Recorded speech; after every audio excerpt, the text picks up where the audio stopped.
चीखना चिल्लाना नहीं चाहिए।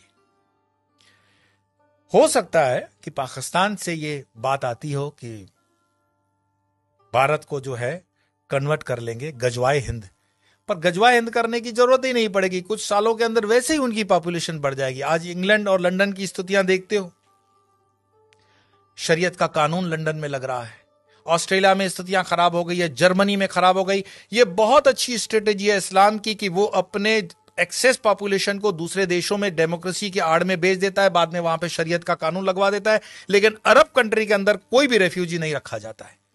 मैं एक रिपोर्ट देख रहा था बीबीसी की, शायद बीबीसी की रिपोर्ट थी, जहां पे सऊदीया का जो वर्टिकल शहर बन रहा है उसमें कई गांवों के लोगों को मरवा दिया उसने, ऐसा आरोप है उन पर। तो वहां तो मस्जिदें हटाने में भी वो सोचते नहीं है, और यहां पर हिंदू भीख मांग रहा है कि जरा मुझे कृष्ण का मंदिर दे देना, जरा मुझे ये मंदिर दे देना। हमारे साधु संतों ने जो समाज के लिए काम किया, समाज उनके साथ भी नहीं खड़ा है। क्या आपको पता है कि आयुर्वेद के नाम पर भारत देश के अंदर जो फार्मेसी काम कर रही है वो मुस्लिम द्वारा चलाई हुई भी कई फार्मेसी हैं, और उनके 500 प्रोडक्ट्स हैं। रामदेव को सपोर्ट नहीं करने का कारण यह भी है। हमदर्द का एक टॉनिक है सिंकारा, उसको प्रमोट करते हुए कम्युनिस्ट पार्टी के कुछ नेता कहते हैं कि यह शक्तिवर्धक है। उनको पूछो तुम्हें कैसे पता चला यह शक्तिवर्धक है, कोई लेबोरेटरी टेस्ट है? एलोपैथी के कंपैरिजन में जो रामदेव बाबा को कहा गया था कोरोना के कंपैरिजन में, वो चीजें सब पर लागू होनी चाहिए। क्या आपको पता है सोनू निगम जैसा कलाकार जो पिछले कई सालों से फिल्म इंडस्ट्री के अंदर बेहतरीन आवाज दे रहा है, उसने जब खुले से कहा कि इस अजान के कारण मुझे तकलीफ होती है, इंडस्ट्री में उसको काम मिलना कम हो गया, क्योंकि बॉलीवुड की इंडस्ट्री आज भी इस्लामिक फंडामेंटलिस्टों द्वारा डोमिनेट है। मैं आपको और बता दूं, जिन दिनों शाहरुख खान, सलमान खान, आमिर खान स्ट्रगल कर रहे थे, गोविंदा सुपरस्टार था, और गोविंदा को नीचे करने के लिए उसकी जोड़ी में चलने वाली करिश्मा कपूर को आमिर खान के साथ एक फिल्म दे दी जाती है परदेसी। गोविंदा की जोड़ी को तोड़ा जाता है और उसके बाद उदय होता है सलमान खान, आमिर खान और शाहरुख खान का समय, क्योंकि इंडस्ट्री डोमिनेटेड है इस्लामिक लॉबी द्वारा।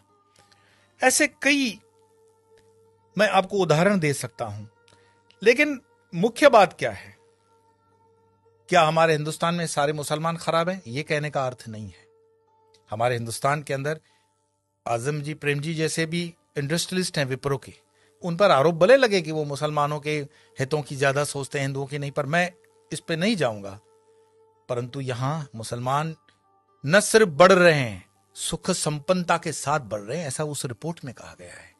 तो दुखी कौन हो रहा है? दुखी हो रहा है हिंदू। हिंदू क्यों दुखी हो रहा है? क्योंकि वो कर्महीन होकर के जीना चाहता है और बेवजह की फालतू चीजों में वो अटका हुआ है। अपनी ना तो वो स्किल को डेवलप कर पा रहा है और अपने हर छोटे छोटे उद्योग को छोड़ता जा रहा है। आज जब हम अपने आश्रम का भी काम करवाते हैं तो लेबर ढूंढने में हमें तकलीफ पड़ जाती है। देश के अंदर कोई बेरोजगारी प्राइवेट सेक्टर में नहीं है, लेकिन कोई रबिश होते हैं जर्नलिस्ट जो अपना खीसा गर्म करने के लिए, जनता को गुमराह करने के लिए अलग अलग रिपोर्ट्स देते हैं। देश के अंदर आज भी उतना ही रोजगार है, अगर युवान ठान ले तो बहुत कुछ कर सकता है, लेकिन जो आप जगह खाली करते हो वो दूसरा आता है। गुजरात के हाईवेज पे एक पूरी होटल्स की चेन है, वो चेन चलाते हैं चेलियास कम्युनिटी के लोग। चेलियास मुस्लिम कम्युनिटी है और उनकी इतनी यूनियन होती है कि उसमें दूसरा कोई होटल नहीं खोल सकता हिंदू। मैं पूरे गुजरात हाईवे की बात कर रहा हूं, नेशनल हाईवे नंबर 8। साल में सिर्फ 2-3 दिन ये होटलें बंद होती हैं।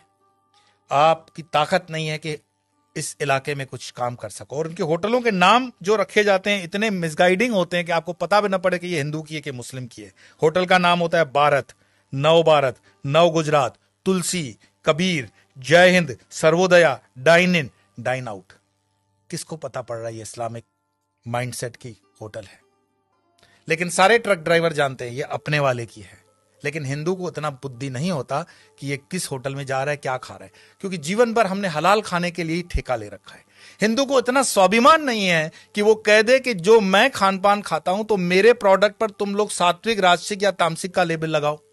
भाई सात्विक है तो उसको ऑरेंज कर दो, राजसिक है तो उसको लाल कर दो, तामसिक है तो उसको काला कर दो, वेजिटेरियन का ग्रीन तो है ही।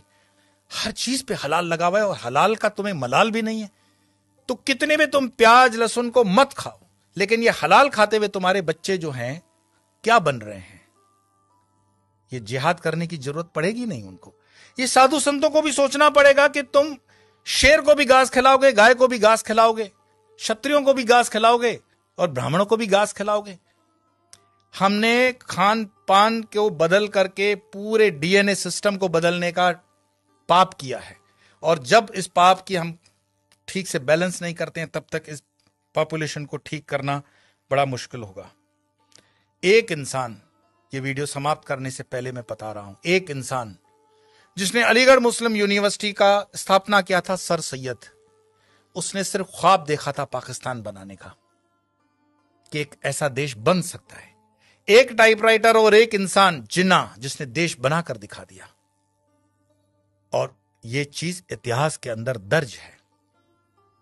क्या पता ओवैसी जो कह रहा हो उसको हम सीरियसली नहीं ले रहे हैं।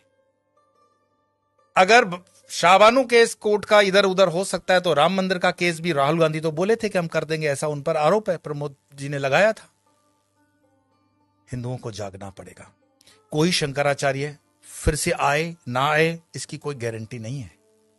शंकराचार्य जी की जयंती जन मनाने से सिर्फ इतना ही मैसेज मिलता है, उत्तिष्ठ जागृत प्राप्य वरानी बत, उठो जागो, अपनी जवाबदारी लो। कब तक दूसरों के कंधों पे रहोगे कि ये तुम्हारी जवाबदारी लेगा? और धर्म का काम चेतना जगाना है। बाकी ये मेरा वीडियो मरे हुए लोगों के लिए तो है नहीं, चैतन्य लोगों के लिए। और चैतन्य जो सुन रहे हैं उनको लगता है कि आगे 2-4 चैतन्य है तो फॉरवर्ड कर देना, और मरे हुए लोगों को वीडियो देखने के लिए मैं कोई आग्रह करता ही नहीं हूं। आपके भीतर आपका सनातन जागे, भारत जागे, हिंदुत्व जागे। इसी प्रार्थना के साथ इतना ही। कल फिर मिलेंगे अन्य विषय को लेकर।